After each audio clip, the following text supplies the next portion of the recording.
What's going on, everybody? Welcome back to another episode of Mark's Remarks. I'm your host, Mark Radigan, here as always. And this week, I'm pleased to announce the beginning of a new series that I've been planning for a very long time that I've coined the French Connection. Over the next few weeks and months, I will be bringing you a series of interviews featuring players and coaches from the University of Rhode Island women's basketball program.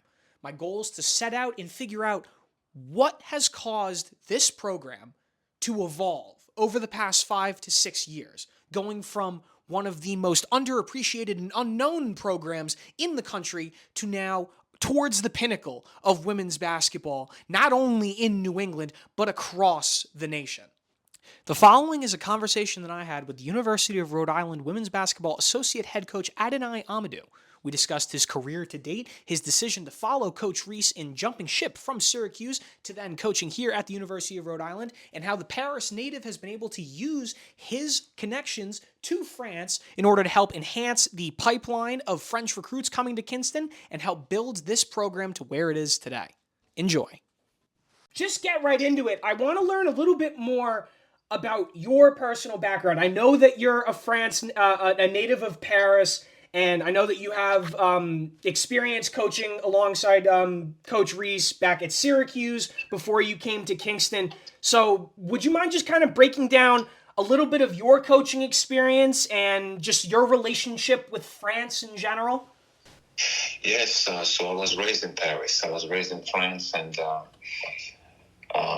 just like many other players, the young ladies here, I came to the U.S. to study and play basketball in college. And from that experience, essentially the sports became sort of a vehicle for me, a tool that really opened up a bunch of doors.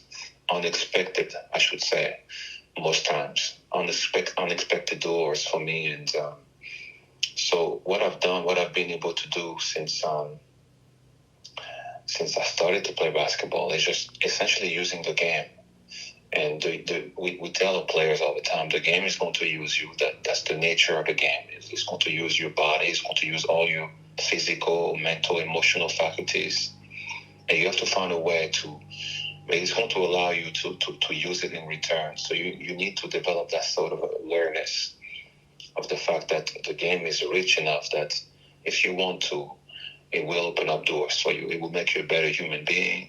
It would make you better basketball player for sure, but it will make you a better professional, someone that people enjoy being around, independent thinker, those sort of qualities, and all I was able to do is, use the game to, I always wanted to be a journalist and do politics. Mm-hmm. And here I am coaching. But that's all because, sometimes you treat the game well, you respect it, and you do the best you can, and it opens up some doors for you. So I started at Syracuse as a graduate assistant, and quickly I was offered a job at University of Dayton. And I promptly went after to the University of Kentucky, and from Kentucky I went back to Syracuse as an assistant, and that's where I met Coach Tammi. And then after 3 years there, we decided to come to Rhode Island to build something that would be meaningful to both of us. Well, it certainly shows that it's been meaningful with the amount of just response that it seems that you get from your players, both you and Coach Reiss, with this sort of positive culture that you guys have cultivated. I've had the pleasure of interviewing a few of your players over the past 2 years or so, and I've only heard positive things about the coaching style that you guys implement and the way that you foster this sort of community. And that's always been super interesting to me, considering how diverse the locker rooms have been since you've arrived in Kingston, because I was going through the rosters from the past few years since you arrived, and you've on average had 5 to 6 players from France on each roster since 2020.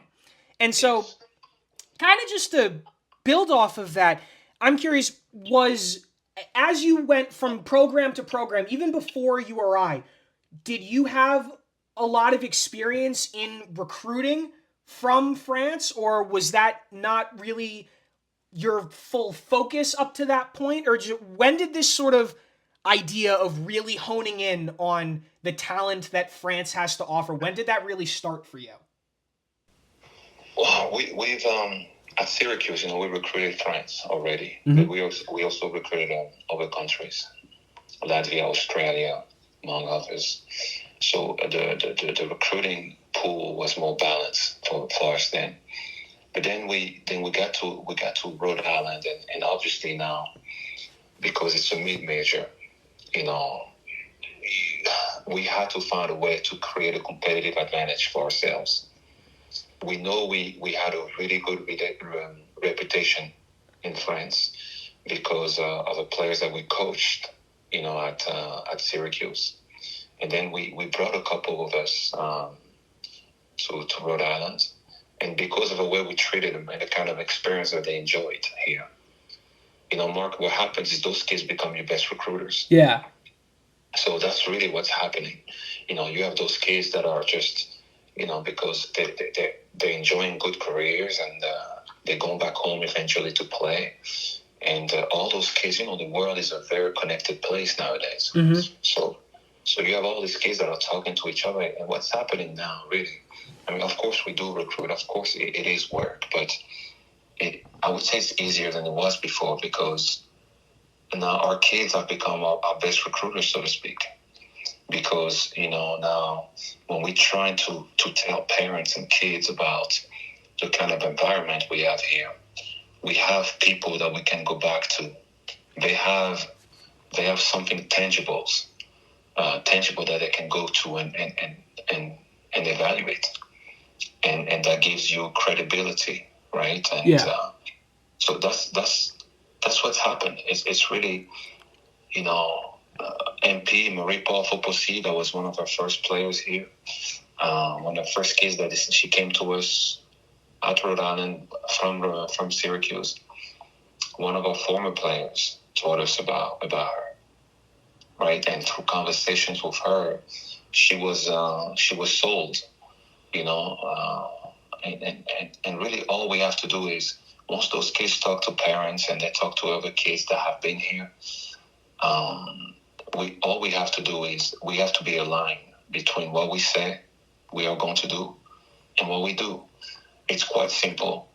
It's hard, but it's quite simple, So what exactly is some of the messages that you give the families of these players? Because I can imagine from what you're telling me that it's not as much of you seeking out these possible recruits. They seem like they're gravitating toward you, but then you have to then go and really make that pitch to their families so that they're comfortable sending their children so far away. So what are some of those key points, so to speak, that you feel are integral in the decisions that some of these players have made to ultimately come to Rhode Island? Well, the first thing we talk to them about is the fact that we take the responsibility of education extremely seriously here. And when we mean education, we don't just mean the books. We mean the ability to meet life situation that you can relate to anyone, anywhere, regarding of their socioeconomics or, their culture. You're able to make them feel comfortable. You can be comfortable around people that maybe grew up differently than you or live differently than you. So that's the first thing. Now we show them and we tell them this is what we are looking to do. We are looking to give your child an education, right? Because through the gift of education, everybody's winning, including us as teachers, right? Some of the greatest moment of growth in my life personally happen every day in this environment. Because when you take on the responsibility of continuing the education of someone, the byproduct of this is, if you do it seriously, if you do it sincerely, the byproduct of it is a tremendous opportunity for growth for yourself as well, right? Mm-hmm. So that's the first thing we talk to them is education. And obviously some of them have high basketball aspirations.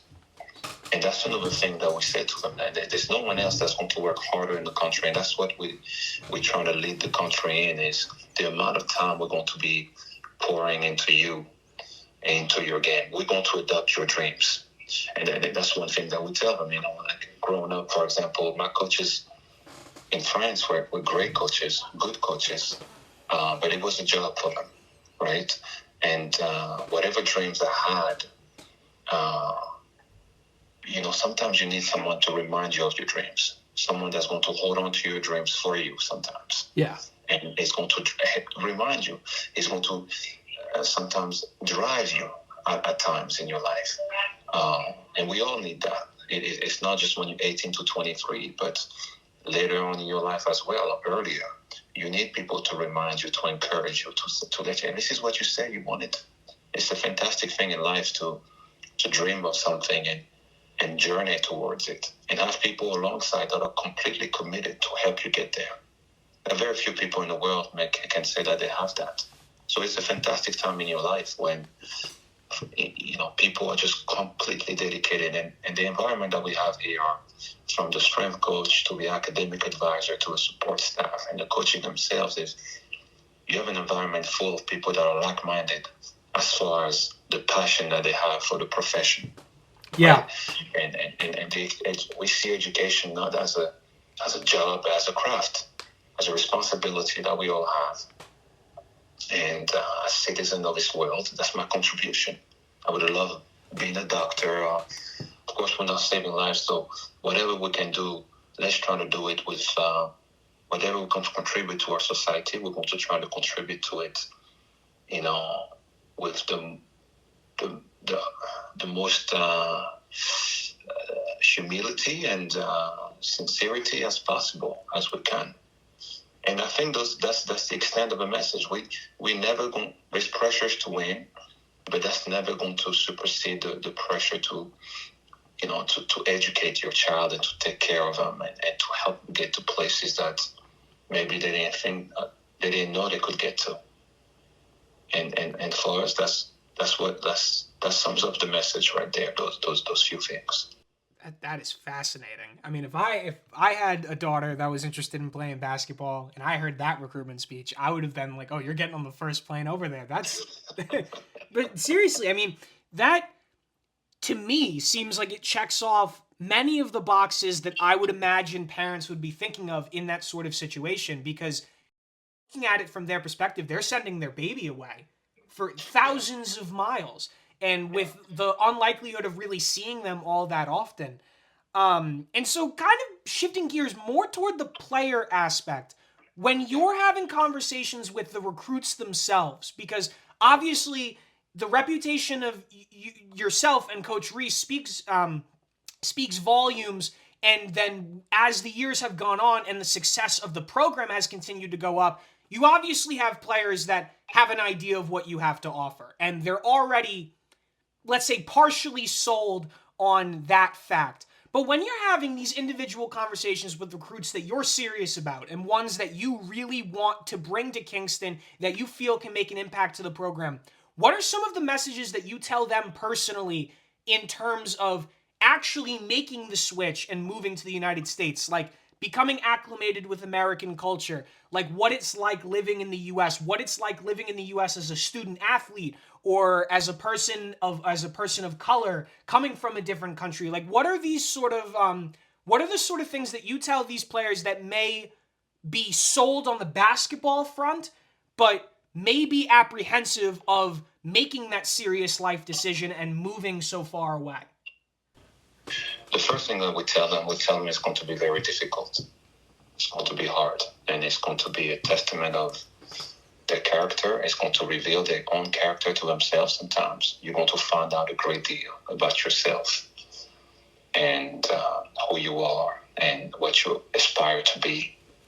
It's going to be difficult because there's transitions that are happening at so many levels, culturally, linguistically, socially, athletically, obviously, right? Academically. So it's going to be a very, very, very difficult process. The process of getting there is difficult. The process of living the experience once you get here, especially the first year, is difficult. But we also tell them not to be afraid of that, because that's the stuff of life. And number one, and number two, we're going to be next to them right along the journey. That, whenever they stumble, we're going to be right there, and we're going to walk around them. We're not going to be walking in front of them, but we're going to show them the road. And it's going to be a very fair process. It's going to be a collaboration. We're going to be right there with them.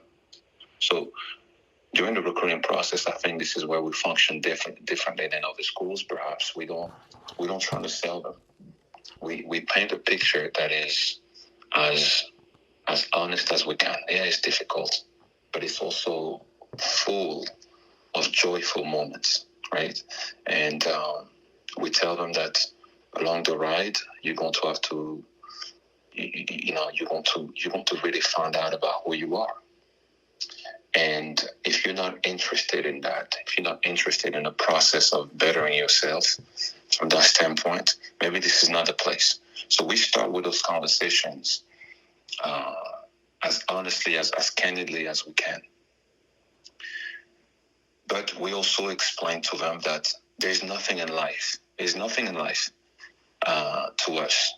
And such as having a dream, or formulating a dream that you don't even dare admitting to yourself.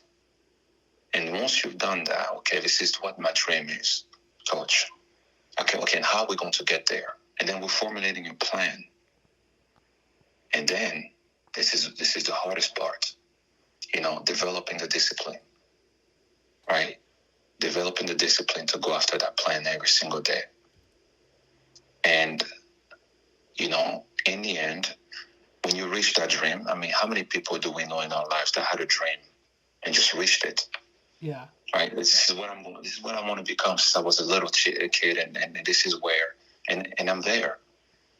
And this is it must be an amazing feelings. The players that, the young ladies that we've coached that had those kind of moments, got drafted or signed their first professional contracts.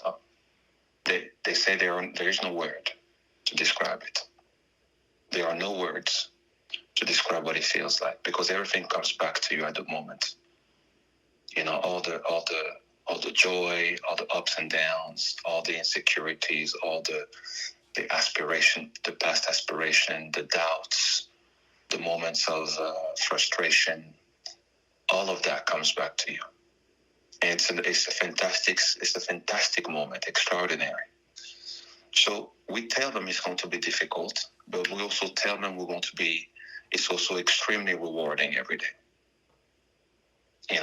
And that's the stuff of life. And we also tell them that's a unique experience, that if they don't take it, it's okay, because it's not for everyone. And someone else will take it. But we saw enough character, enough great values, enough we thought their values were, we had enough respect for the way they've been raised and who they were and how they carry themselves to offer them that opportunity, because it's not offered to everyone. Interesting. It's plenty of great players that we don't, and that's the first thing I think we talk about in our staff meeting. We love the team we have right now, because it doesn't matter where they come from. You would think they were raised by the same parents, right? Because their values are so similar and so strong. And it all starts with a great deal of respect. They respect everything, humility. They exercise kindness, and they practice gratitude. I think here we do that every day. We practice gratitude, and because you have that kind of disposition, it's easier to be joyful. So that's the kind of environment you come into. Interesting. And that kind of leads me into what I wanted to talk about next. And it's, once these players arrive and they're thrown into this environment and the conversations are done and now they're a part of this program, from your position as a coach, when you're watching these players who are new, the freshmen or the transfers that come in, maybe don't speak a great deal of English and are still adjusting to life here and so on. From your position, how does the program as a whole handle acclimating these athletes, whether it's the players and the leadership council of like captains that you guys select that help acclimate the players, or the university as a whole, from what about URI makes getting these players up to speed and comfortable in their new environment? What about the university is makes that transition so successful? Well, you know what's happening? It's a very good question. And it's a very good question because as you were formulating the question, the answer came to me right away. It's very simple. I think there's great alignment between the program, the university, and the community. Right? Yeah. Like when we talk about alignment in terms of our core values, what is important to us? What's the language that is used? And when I'm saying the language, I don't mean the words, simply the words. I just mean, what are the ideas? What are the ideas that are put forward? What are the things that are important, that are prioritized? And when you talk about Rhode Island, the University of Rhode Island, when you talk about the women's basketball program, and when you talk about the community here as a whole, the huge emphasis on humanity. It's important. It's not just business. It's hardly business. It's more about humanity and process, being process oriented, taking the time. Nothing is fast food here. It's slow cooks. Yeah. So you have universities where the basketball programs and the university are not aligned. Where the university is preaching maybe certain things, and the basketball programs is just doing other things. Sometimes it's both the basketball program and the university that are not aligned with the community. But you have some places that are very special, in my opinion, where, the trilogy, all three things, the university, the basketball program, and the community are aligned in terms of their core values, in terms of what are the things that are really important to people here. Okay. I think that when you come into that type of environment, it makes the transition easier, because what you hear, what you feel from the people within the program are the same things that you hear from other members of a university, and the same things that you feel from the community as well.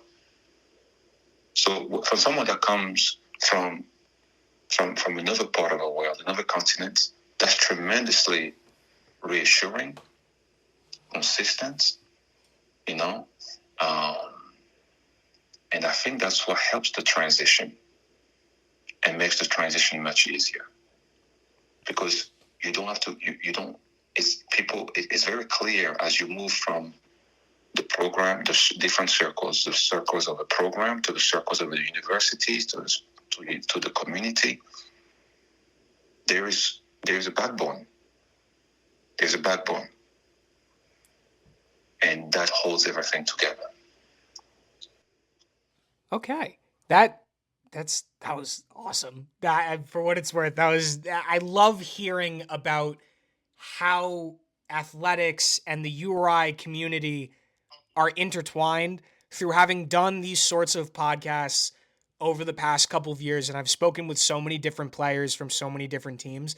And that's kind of one of the overarching themes when I ask sort of questions of just why URI, why coming to Rhode Island, and so on. And it's the community that's established not only within athletics but around it, and the way that both are able to intersect and operate together is one of the reasons why, or one of the main reasons why, so many people choose to come to this institution. And to hear it from you that it's so integral for the success of a program like this to have a community as that backbone to really help make sure these athletes are able to be at their best in any discipline is just, it's so cool. Like I just love hearing about that, and love hearing just like how the university in more ways than one props up and supports athletics beyond what people would usually think. And so kind of just to move a little bit more into the basketball side of this, because I know that you have a lot of things that you have to do, so I don't want to take up too much more of your time.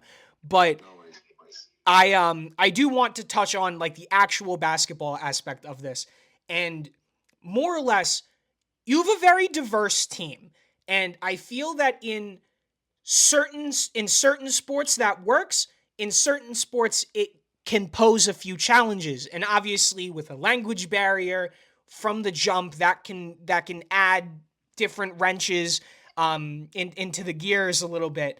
But I'm curious as to how do you feel the diversity in the locker room and the amount of varied experiences through life and in basketball, how do you feel that has impacted their performances on the court that we've seen since you and Coach Reiss have arrived in Kingston?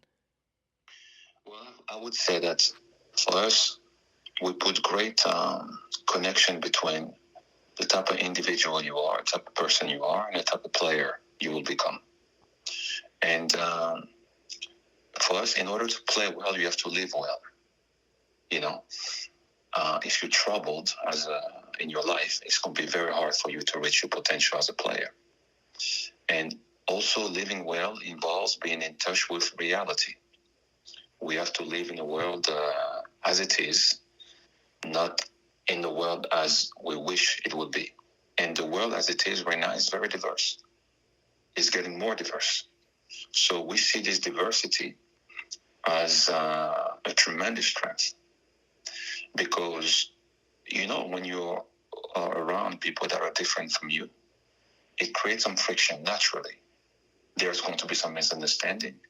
There are going to be, especially from those misunderstandings and happenings, there would be especially opportunities for you to grow. And for you to handle adversity, and for you to handle a setback. Maybe the setback is due because of a communication, the language barrier, but you are learning how to handle adversity. And those same lessons, that you're learning, you off the floor, because the group is so different, right? What are we talking about when we're talking about playing basketball? We're talking about problem solving. We're talking about living like the way you would in life, in community, and you're talking about problem solving. There's an equation in front of you, and you have to come up with solutions. But you have to come with those solutions together. So this is a formidable school of life. So that diversity for us is exceptional, because it forces them to become better human beings. By becoming better human beings, for us, and the result has shown that they are naturally becoming better players. And outside of the diversity aspect in how it attributes to problem solving and that leading to success, are there any other factors that you've seen or you've thought of over the past few seasons that you believe has directly contributed to the overall growth and success of this program? Because this program has, in recent memory, turned around from being a program toward the bottom of the mid-majors across the country to now being one of the most formidable women's basketball programs in at least New England, but the country as a whole. So I'm curious, is from your perspective, whether it's the pool of talent coming in from abroad or it's just any other basketball or university-centric things that you believe have played a role in this team's success gradually since you've arrived? Well, it's we see when you put together a team, it's a little bit like cooking. You have different ingredients. You have to get a little bit of this. You get a little bit of that. So which ingredient dominates? Sometimes you don't know. Some years it's one ingredient, some meal is one ingredient, but really all of them put together makes the meal, what it is. So for sure, the community plays a huge part because it's a small state. So when these kids are coming from overseas, it makes the transition easier. For sure, it's the university because the commitment that the university has made to the program makes the resources, the resources that we enjoy, that makes a huge difference as well. And for sure, it's the values and the culture that we have into place, right? So it's a combination of things. It's not just one thing. It's not just the international kids that came. The American kids that we have here are tremendous kids. And in France, actually, I think it's a very typically American thing, to think of a world in terms of stereotypes or groups of. But when I see our kids, I don't see French. I just see a bunch of kids that are just wired a certain way with some that are very inspiring to coach.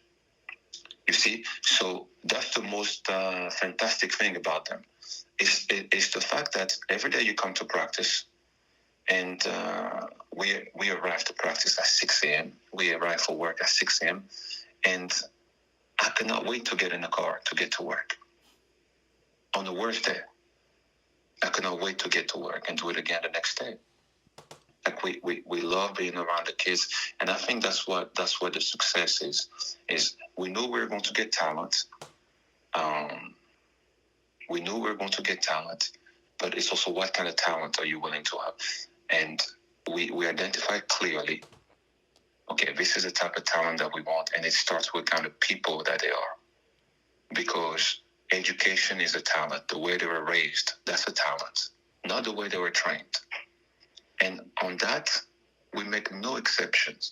So if I have to go back to maybe what would be the one thing, I would say the fact that we try not to make any exceptions when it comes down to the character of the kids that we're getting, wherever they've come from, the US or Europe or any other parts of the world. All right. Coach Amadou, I would love to sit here and talk to you for hours about this. This has been incredible, and I am so excited to continue doing this research over the next 6 months as you guys get into your season and everything. But I want to wrap this up with one final question, more geared toward just the fans in general. And from your point of view, based off of kind of what you've seen over the last few seasons, and then what you've seen from this group during preseason work and over the summer, and just what the overall feeling is, what do you believe is next for this program? Whether it's this season or in the next few seasons down the line, what do you believe fans can expect from this program, both on and off the court? I think that like in any relationship, which is what we have with the fans and the community, it's a relationship. Like in any relationship, I think that the thing to be expected here, or the thing that we hope for, right, is the strengthening of the emotions that we gift each other through the relationship. I think that I don't know if that translates in terms of NCAA tournament or conference championships, but this, in the end, this is not what we remember. But what we remember is the intensity of the emotions, the moments with the people. So I think what we look forward to, what is to be looked forward to, is perhaps more moments of great joy. I think that's the one thing. This team that we have this year, it's a fun team to coach. I mean, it's a fun group, because we've been here 5 years, so we built brick by brick, and finally you have this. It's not a final product because there's no final. It's nothing final here right now, but we are finally. We do have these results right now where In this group, there are no exceptions. It's the first time where we have that. Everybody is in line with what we're trying to do, and everybody is willing to give, and everybody is willing to be part of it, and everybody has both feet in, right? And everybody has great levels of kindness and appreciation and gratitude for where we are. I mean, you look at the world these days, right? You look at the world these days and what's going on, and sometimes we tell the kids all the time, listen, yes, basketball is a little bit of an artificial, college athletic is an artificial world, right? Because it was created from pieces, really. But the real world, so to speak, is something else. So we gotta practice and continue developing great appreciation for the situations that we're in right now. So all we can expect is great moments of joy, right? Great moments of joy, and that's the only thing we can promise the team, the fans, is you're going to, being around this team, you're going to really enjoy the relationship and enjoy the experience, because they are willing to give joy. That's something that is important to them. That's the particularity of this group.